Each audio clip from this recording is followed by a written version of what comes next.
Richard Nackenson, you are portfolio manager of the Neuberger Berman US Multi-Cap Opportunities Strategy.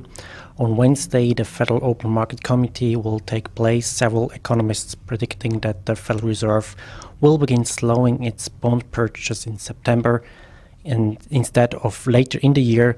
Do you go along with them? Well, I think the key issue, I believe, is that if the purchases are slowing, and if they do slow them, is this also taking place with continued strengthening of the U.S. economy?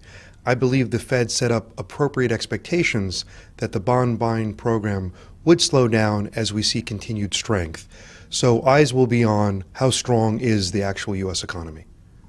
And how will markets react on a slowdown of bond purchases?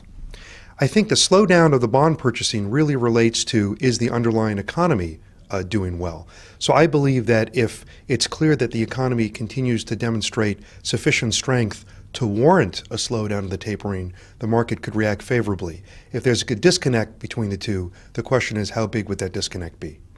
And so what do you recommend to private investors?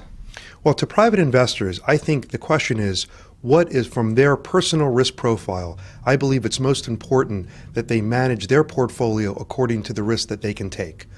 In my opinion, the U.S. equity markets are priced very fairly on a free cash flow yield basis, particularly in the signs of a slow growth economy that continues to do reasonably well.